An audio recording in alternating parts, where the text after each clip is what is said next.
Shalom saudara yang dikasihi Tuhan Yesus. Kita berjumpa lagi dalam pembahasan kita akan firman Tuhan. Hari ini kita akan sharing tentang roti hidup.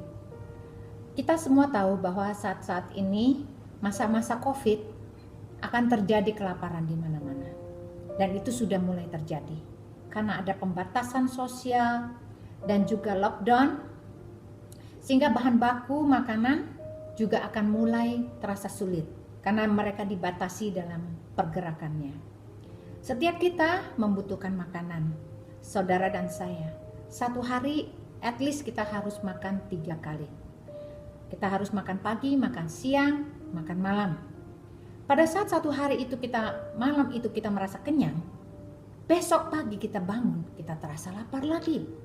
Mengapa kita terus menerus merasa lapar?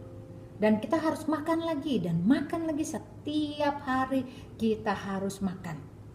Kalau kita tidak makan, maka yang terjadi dalam tubuh kita adalah kita sakit. Kita lemah, kita lesu, letih, dan tidak punya tenaga. Apa penyebabnya? Sehingga kita memerlukan makanan. Kalau Tuhan Yesus berkata bahwa Dia adalah roti hidup, bahwa kita tidak bisa hidup tanpa Tuhan. Itu yang dimaksud oleh Tuhan Yesus. Kita juga sama seperti waktu kita membutuhkan makanan jasmani, demikian juga Tuhan Yesus berkata kepada kita membutuhkan makanan rohani. Masalahnya adalah apakah saudara sudah mempunyai makanan rohani yang terus-menerus dan tetap. Makanan rohani yang saudara dapatkan setiap hari, apakah makanan itu penuh gizi dan memberi kekuatan kepada rohani saudara? Atau justru jasmani saudara menjadi gemuk karena kebanyakan makan, tetapi rohani, tubuh rohani saudara menjadi kurus, kering, dan sakit-sakitan. Apa perbedaannya antara tubuh jasmani dan tubuh rohani? Tubuh jasmani kita bisa kelihatan sangat kuat dan kokoh karena kita sering berolahraga. Tetapi kalau tubuh rohani kita lemah, maka pada saat kita mengalami pencobaan, kita akan cepat putus asa. Kita akan mundur dari Tuhan. Bahkan kita menyalahkan Tuhan. Lalu kita mulai mengeluh dan berkata, Tuhan, aku kan sudah melakukan ini dan ini, kenapa hal ini terjadi kepadaku? Apakah aku kurang baik? Apakah aku kurang begini? Kita cenderung melakukan keluh kesah dan bersungut-sungut kepada Tuhan karena gaya hidup kita yang selalu ingin dipuaskan. Tubuh jasmani kita ingin dipuaskan, bahkan itu melebihi tubuh rohani yang harusnya dikasih makan. Bagaimana caranya kita memberi makan kepada tubuh rohani kita? Tubuh rohani kita harus kita beri makan setiap hari.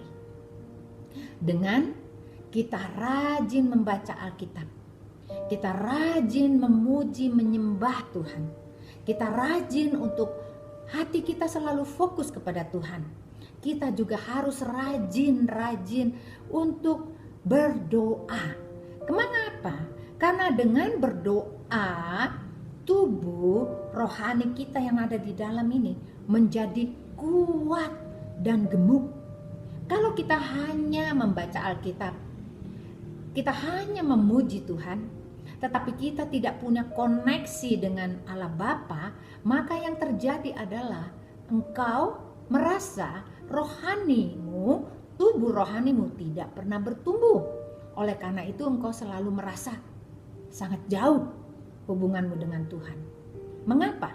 Dan seolah-olah Tuhan tidak pernah menjawab doamu. Dan engkau berkata, aku sudah coba untuk berdoa berbulan-bulan, tapi Tuhan tidak pernah jawab. Mari kita cek, apakah tubuh rohanimu sudah benar? Apakah engkau sudah makan firman setiap hari? Apakah engkau sudah memuji, memuliakan Tuhan tanpa bersungut-sungut? Apakah engkau sudah membangun hubungan yang indah dengan Tuhan Yesus, yang engkau andalkan setiap hari? Pada saat engkau bangun pagi, engkau mulai berdoa dan mengucap syukur kepada Tuhan bahwa hidupmu adalah hidup bersama Yesus, tidak dapat hidup tanpa Dia. Apakah pernah kita berkata-kata demikian kepada Tuhan? Dia yang setia dan adil, Dia mengasihi saudara dan saya. Mari kita mau baca firman Tuhan. Kita mau bahas lebih dalam mengapa kita memerlukan Tuhan Yesus, mengapa kita memerlukan roti hidup dalam hidup kita. Kita buka dari Yohanes 6 ayat 25 sampai dengan 40. Saya akan bacakan demikian bunyinya.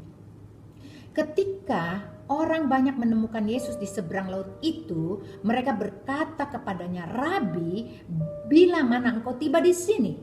Yesus menjawab mereka, "Aku berkata kepadamu, sesungguhnya kamu mencari aku bukan karena kamu telah melihat tanda-tanda, melainkan karena kamu telah makan roti itu dan kamu kenyang.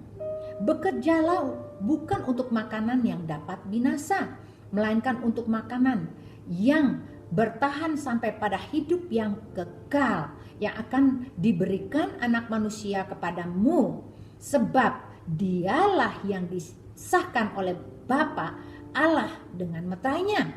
Lalu kata mereka kepadanya, "Apa yang harus kami perbuat supaya kami mengerjakan pekerjaan yang dikehendaki Allah?" Jawab Yesus kepada mereka, "Inilah pekerjaan yang dikehendaki Allah, yaitu hendaklah kamu percaya kepada Dia yang telah diutus Allah." Maka kata mereka kepadanya, "Tanda apakah yang engkau perbuat supaya kami dapat melihatnya dan percaya kepadamu? Pekerjaan apakah yang engkau lakukan? Nenek moyang kami telah makan mana di padang gurun, seperti ada tertulis, mereka diberinya makan roti dari surga." Maka kata Yesus kepada mereka, "Aku berkata kepadamu, sesungguhnya bukan Musa yang memberikan kamu roti dari surga, melainkan Bapa-Ku yang memberikan kamu roti yang benar dari surga. Karena roti yang dari Allah ialah roti yang turun dari surga dan memberikan hidup kepada dunia." Sampai di sini dulu kita mau bahas. Ini sangat ironis sekali bahwa murid-murid Tuhan Yesus mencari Tuhan Yesus bukan karena sudah melihat tanda-tanda, tapi dia mencari Tuhan Yesus karena Tuhan Yesus bisa melipat gandakan roti dan mereka kenyang. Mereka sepertinya mendapat jaminan bahwa bersama dan dekat dengan Yesus mereka pasti kenyang, mereka tidak kelaparan. Tetapi mereka lupa bahwa mereka membutuhkan Yesus bukan untuk roti yang diciptakan oleh Tuhan Yesus, tetapi mereka membutuhkan Yesus sebagai pribadi yang harus mereka tekuni dan lihat teladannya setiap hari. Apakah kita sudah menteladani perbuatan-perbuatan Yesus itu? Misalnya, Tuhan Yesus mengasihi musuh-musuhnya. Tuhan Yesus berdoa untuk orang yang mencaci Dia. Tuhan Yesus mengampuni dosa mereka. Tuhan Yesus memberikan persembahan yang terindah dari tubuhnya, tubuh jiwa rohnya dipersembahkan untuk menebus dosa manusia. Itu adalah persembahannya, menjadi roti hidup. Apakah kita sadar bahwa persembahan yang diberikan oleh Tuhan buat kita itu tidak ternilai harganya, melebihi apapun yang ada di muka bumi ini. Dia adalah harta yang terindah dari semua yang kita miliki. Kalau kita makan, kita akan lapar lagi. Tapi kalau kita memiliki Yesus di dalam kita, maka rohani kita tidak akan pernah kelaparan lagi. Engkau tidak akan pernah tersesat lagi dalam hidupmu. Engkau menemukan jalan. Karena apa? Roti hidup, yaitu Yesus yang kau makan setiap hari melalui firman Tuhan yang kau baca, itu menjadi kekuatanmu. Engkau tidak pernah merasa sendiri. Bahkan engkau merasa selalu dihibur hatinya. Oleh siapa? Karena oleh Roh Kudus yang diberikan dalam hatimu. engkau menjadi tertawa kembali, engkau terhibur kembali, dan engkau melupakan penderitaan-penderitaanmu. Bukankah hal itu yang kita cari saat ini, saudara yang dikasih Tuhan? Kita tidak bisa berpegang kepada apa yang dunia janjikan kepada kita. Kita memang memiliki rumah, kita memiliki semua yang ada, tetapi semua akan sirna dan akan musnah pada saat kedatangan Tuhan yang kedua kali. Kedatangan Tuhan sudah sangat singkat. Apakah kita siap untuk menerima kedatangan Tuhan? Dan apakah kita, tubuh rohani kita sudah disiapkan? Tubuh rohani kita menjadi gemuk bukan kurus. Kita tidak mau ketinggalan, karena tubuh rohani yang tidak siap, yang tidak punya api di dalam hatinya, dia adalah orang-orang yang akan ditinggalkan oleh Tuhan. Betapa sedihnya, betapa sayangnya. Saudara tidak mau tertinggal, bukan? Oleh karena itu sekarang ayo mulai kita mencari wajah Tuhan. Kita harus sungguh-sungguh. Kita harus melihat, fokus hanya kepada Dia. Kita lanjutkan pembacaan kita. Karena roti yang dari Allah ialah roti yang turun dari surga dan yang memberi hidup kepada dunia. Maka kata mereka kepadanya, Tuhan, berikanlah kami roti itu senantiasa. Kata Yesus kepada mereka, Akulah roti hidup. Barang siapa datang kepadaku, ia tidak akan lapar lagi. Dan barang siapa percaya kepadaku, ia tidak akan haus lagi. Tetapi aku telah berkata kepadamu, sungguh pun kamu telah melihat aku, kamu tidak percaya. Semua yang diberikan Bapa kepadaku telah datang kepadaku. Barang siapa datang kepadaku, ia tidak akan kubuang. Sebab aku telah turun dari surga bukan untuk melakukan kehendakku, tetapi untuk melakukan kehendak Dia yang telah mengutus aku. Dan inilah kehendak Dia yang telah mengutus aku, yaitu supaya dari semua yang telah diberikannya kepadaku, jangan ada yang hilang, tetapi semua kubangkitkan pada akhir zaman. Sebab inilah kehendak Bapakku, supaya setiap orang yang melihat Anak dan yang percaya kepadanya beroleh hidup yang kekal, dan supaya aku membangkitkannya pada akhir zaman. Amin. Saudara yang dikasih Tuhan, kalau kita percaya bahwa Yesus adalah roti yang turun dari surga, yang harus kita makan setiap hari, berarti kita makan firman Tuhan setiap hari, tidak berhenti, pagi, siang, dan malam, bahkan sepanjang nafas kita selalu mengingat Tuhan. Maka hal yang terjadi dalam hidupmu dan hidupku adalah engkau memiliki tubuh rohani yang kuat, yang gemuk, yang sehat. Karena apa? Karena engkau tidak kelaparan. Karena engkau tahu bahwa Tuhan memelihara hidupmu. Mengapa banyak orang yang sudah terima Yesus, bahkan sudah dibaptis, bahkan dia melayani Tuhan, tetapi tubuh rohaninya masih kering. Dia merasa tidak pernah melihat Tuhan, dia tidak mendengar suara Tuhan, dan dia tidak pernah melihat mujizat di dalam hidupnya. Tidak pernah diberikan mimpi, tidak pernah diberikan penglihatan. Mengapa ada orang-orang yang bisa mendengar suara Tuhan, yang bisa melihat dalam vision atau mimpi, bahkan dia bisa mendengar suara Tuhan di dalam hatinya yang audible? Mengapa? Bukan karena Tuhan pilih kasih, bukan, tetapi karena kita sendiri yang tidak makan makanan rohani. Tubuh rohani kita kelaparan, sedangkan tubuh jasmani kita gemuk. Hal yang seharusnya terbalik, kita harus berfokus kepada rohani kita. Pikirkanlah perkara-perkara yang di atas, bukan yang di bumi. Karena yang di bumi semuanya akan musnah, tetapi yang di atas itulah yang kekal. Saudara yang dikasih Tuhan, Tuhan Yesus berkata bahwa inilah kehendak Bapakku, supaya setiap orang yang melihat Anak, yang melihat kepada Yesus, memperoleh hidup yang kekal. Bukankah saudara dan saya, kita menginginkan mempunyai hidup yang kekal lebih daripada semua? Kita memiliki semua apapun yang ada di muka bumi, tetapi kita hancur binasa dan kita masuk ke neraka. Apakah artinya? Karena barang siapa yang percaya kepada roti hidup itu. Dia akan dibangkitkan pada akhir zaman. Tubuhnya mati, tetapi rohnya tetap akan hidup. Bukankah hal itu yang menjadi keinginan kita? Bukankah hal itu yang menjadi keindahan yang luar biasa bagi saudara dan saya? Bukankah kita menginginkan kehidupan yang kekal bersama dengan Bapa? Kita bisa bersama-sama dengan Bapa setiap hari. Kita akan menikmati semua keindahan.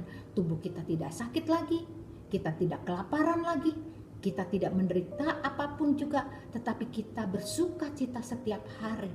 Kita memiliki kehidupan sorgawi yang sangat indah.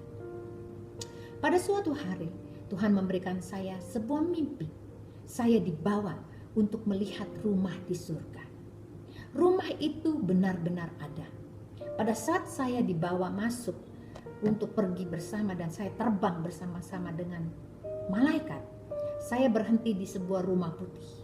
Nah, di rumah putih itu ada tangganya.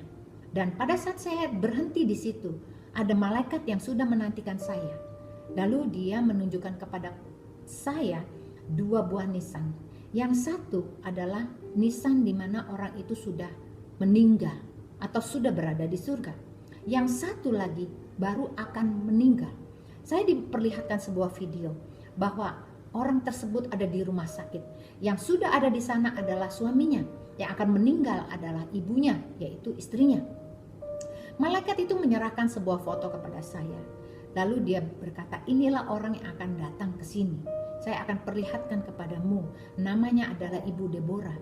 Kemudian foto itu diberikan kepada saya untuk saya masukkan di dalam tas kecil saya yang saya sisipkan. Lalu kemudian saya diajak untuk masuk sebuah pintu. Lalu terbukalah pintu itu dan saya melihat sebuah aula. Aula yang besar, di sana dikelilingi oleh para malaikat yang banyak mengelilingi di sana. Pada saat saya melihat penglihatan itu, malaikat juga mengantar saya ke sebuah ruangan. Nah, di sebuah ruangan itu ruangan yang panjang dan itu berisi meja makan yang panjang dan di situ banyak orang yang berpakaian pesta dan sedang duduk mau makan. Lalu saya diantar ke sebuah meja yang saya harus melewati beberapa orang yang ada di sana. Nah, pada saat saya melewati meja tersebut, saya diberikan tempat duduk. Lalu malaikat itu berkata, coba ambil foto yang tadi saya berikan kepadamu. Coba perlihatkan. Dan bukankah fotonya ini dan orang yang berada di hadapanmu adalah orang yang sama? Waktu saya melihat dan benar, saudara yang dikasih Tuhan, orang itu adalah orang yang saya lihat di foto dan itu sekarang orang itu sudah duduk di depan saya. Ibu Deborah sudah dalam keadaan sehat walafiat luar biasa. Pada saat saya terkagum-kagum melihat suasana yang demikian, saya melihat ke sebuah jendela dan di jendela itu saya lihat pemandangan surga yang begitu indahnya, begitu asrinya dengan taman bunga dan juga ada padang rumput dan saya melihat air mancur yang sangat indah di sana. Lalu kemudian pemandangan itu mulai hilang dan kemudian malaikat ini mengajak saya ke sebelah ruangan. Pada saat saya diajak ke sebuah ruangan, saya melihat dan terheran-heran bahwa ada seseorang di sana yang sedang marah-marah. Dia berkata, kenapa saya tidak boleh masuk di sini? Dan dia sedang bertengkar dengan malaikat yang sedang melayaninya. Saya bertanya kepada malaikat di sebelah saya dan berkata, kenapa orang tersebut sedang ribut di sana? Lalu kemudian orang itu berkata begini, malaikat itu berkata bahwa orang itu mempunyai rumah, tetapi rumahnya belum selesai. Rumahnya tidak siap untuk ditinggalkan karena dia belum menyelesaikannya pada saat dia berada di muka bumi ini. Saudara yang dikasih Tuhan, janganlah kita menjadi orang yang tertinggal yang demikian. Kita harus memiliki Yesus di dalam kita. Karena apa? Jikalau kita memiliki Yesus, kita mempunyai firman Tuhan di dalam hidup kita. Kita makan firman itu setiap hari. Tubuh rohani kita menjadi kuat. Kemudian pada saat kedatangan Tuhan yang kedua kali, Tuhan Yesus akan mengangkat kita bersama-sama dengan kita, dengan Dia di awan-awan yang permai. Walaupun kita sudah mati, kita akan dibangkitkan bersama-sama dengan Dia. Bukankah hal itu yang sangat terindah, yang saudara ingini dan saya ingini? Mari saudara yang dikasih Tuhan, kita harus mulai merubah hidup kita. Jangan kita hanya makan jasmani saja yang memberi kesehatan buat tubuh kita supaya kita tidak kena virus. Kita banyak minum vitamin, kita banyak makanan bergizi untuk tubuh kita sehat dan kuat. Tetapi kita juga memerlukan tubuh rohani kita yang sehat. Kita mulai membuat tubuh rohani kita sehat dengan membaca firman setiap hari menjadi makanan rohani kita. Kita makan firman, kemudian kita memuji, menyembah Dia dan mengucap syukur. Kemudian kita mulai berdoa. Kita berdoa buat keluarga kita. Kita berdoa buat musuh-musuh kita. Kita berdoa buat orang-orang kudus. Kita berdoa untuk gereja kita. Kita berdoa untuk kota kita. Kita berdoa untuk negeri kita. Kita berdoa untuk bangsa-bangsa. Bukankah hal itu yang dikehendaki oleh Bapa di surga supaya kita menjadi pelaku-pelaku firman? Saudara yang dikasih Tuhan, biarlah hendaklah kita camkan melalui firman Tuhan ini, kita semua dibangkitkan kembali, kita disegarkan, kita memerlukan Yesus, kita memerlukan roti hidup itu, supaya kita tidak pernah kelaparan lagi dan tidak pernah haus lagi. Karena Yesus sendiri adalah roti hidup, Dia juga adalah sumber air hidup yang ada di dalam kita. Tuhan Yesus memberkati. Mari saya ajak saudara kita berdoa sebelum saya tutup. Mari kita berdoa. Bapa dalam surga, terima kasih untuk firman Tuhan yang kami sudah dengar dan kami baca, bahwa Engkau adalah roti hidup, bahwa Engkau adalah makanan yang benar. Tubuh rohani kami memerlukan Engkau. Tubuh rohani memerlukan makanan setiap hari. Oleh karena itu biarlah Engkau memberikan kepada kami roh-Mu ya Tuhan, supaya kami rajin untuk membaca firman Tuhan, kami rajin untuk memuji nama-Mu, kami rajin untuk berdoa. Tuhan, Engkau sudah mengajar kepada kami supaya melalui makanan rohani kami disegarkan, kami dikuatkan, bahkan kami menerima kehidupan yang kekal dan kami akan dibangkitkan kembali pada akhir zaman. Tuhan, kami sungguh percaya dan Engkau juga memberkati semua jemaat Tuhan yang mendengarkan firman ini, dan mereka akan dibangkitkan kembali, mereka disegarkan dan mereka dihidupkan kembali oleh firman Tuhan ini. Hanya di dalam nama Tuhan Yesus kami semua sudah berdoa dan mengucap syukur. Haleluya. Amin. Tuhan Yesus memberkati.